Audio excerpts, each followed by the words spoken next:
रूप में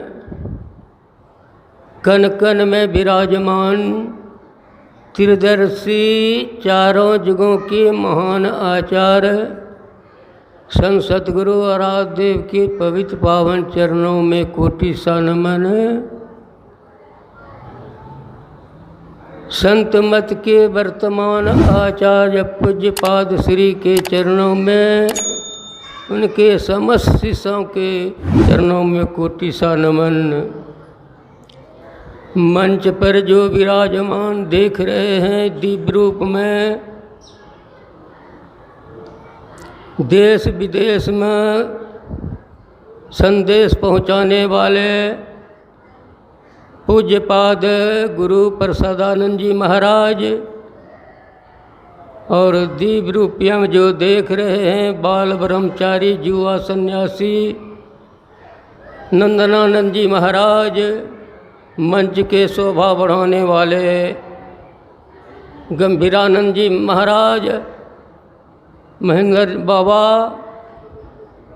यत्र से सभी महात्माओं को कोटि सा नमन। यत्र से आए हुए सज्जन वृंद, धर्म प्रेमी माता एवं भक्तिमती बहनों, सबों को कोटि सा नमन। मैं आप सबको ध्यान ज्ञान की शिक्षा दूं, यह मुझ में समर्थ की बात है, क्योंकि आप सब बहुत विशेष हैं। इसलिए विशेष हैं कि आप सब अपने अपने घरों के कारोबार को संभालते हुए सत्संग नित और ध्यान नित करते आ रहे हैं, और त्रिकालिक संध्या अवश्य करते होंगे। इसलिए आप सब बहुत विशेष हैं। फिर भी आप सबका जो आदेश है, आदेश का पालन नहीं हो तो यज्ञकार का अनादर होता है। इसलिए यज्ञ समन सुसाहिब सेवा, मतलब यज्ञों में वर्तना सर्वोत्तम सेवा है। और सेवा में गलतियां अवश्य होगी। फिर भी आप सबको जो कुछ सुनाने आ रहा हूँ वह सुनी सुनाई बात है, और प्रत्यक्ष में ये बात है कि अभी हम लोग नीलगिरी की बात सुन रहे थे। भगवान शंकर सबसे पुराना सत्संगीत है। वह नीलगिरी पर्वत पर जाते थे काकभुसुंडी जी के सत्संग में, और काक का कल्प में भी नाश नहीं होता है।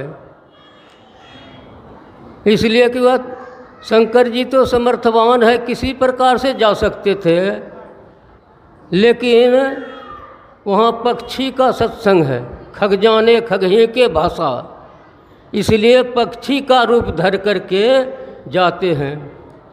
और काकभुसुंडी जी के दिनचर्या में देखते हैं कि यह पीपर के वृक्ष तर ध्यान करते हैं, और पाकर के वृक्ष तर जप जप करते हैं, आम के छातर मानस पूजा करते हैं, और बट के वृक्ष तर कथा प्रसंग करते हैं। जिस तरह से हम लोग कथा प्रसंग को सुन रहे हैं, उसी तरह से अनेकों पक्षी आकर के सुनते हैं।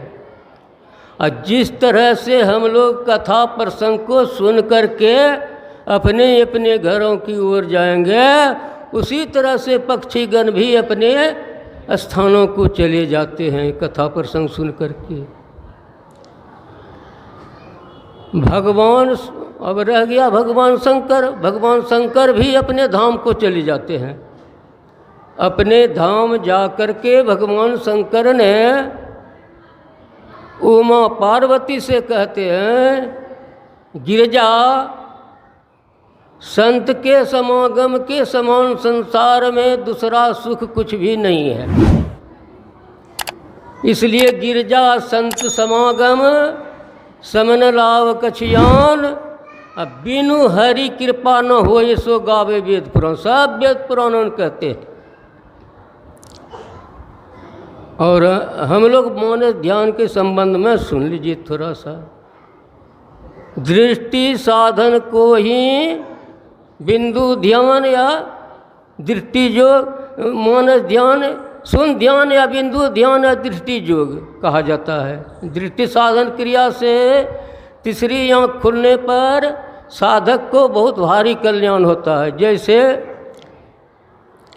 कोई पथिक पथभ्रष्ट हो गया है और उसको रास्ता मिल जाए तो कल्याण हो जाता है, उसी तरह से साधक को कल्याण हो जाता है सत्संग में सुनने से। सत्संग की महिमा अपार है, बड़े बड़े ऋषि महात्माओं ने सत्संग को गाए हैं, जैसे दासी के नारद, हिरण्य के श्रृंगी ऋषि, अंडा से वृंदा सुखदेव जी कहत है, गागरी से कुंभज, रेणुका से परशुराम, कुलहन से वाल्मीकि, मचगंधा से व्यास, गणका से वशिष्ठ मुनि, शूद्रनी से भरद्वाज ब्राह्मण पद पायो है। कहे कवि केशवदास, कहाँ न करो बखान, सत्संग की प्रभाव से ये सब शिरोमणि हो गए हैं। यह सत्संग की प्रभाव है। इसीलिए कागभूषुंडी जी के सत्संग में जाते से भगवान शंकर जी महाराज, बाबा ने कहा थोड़े थोड़े कहने के लिए, इसलिए थोड़ा सा मैं कह दिया। बोलिए श्री सद्गुरु महाराज की जय।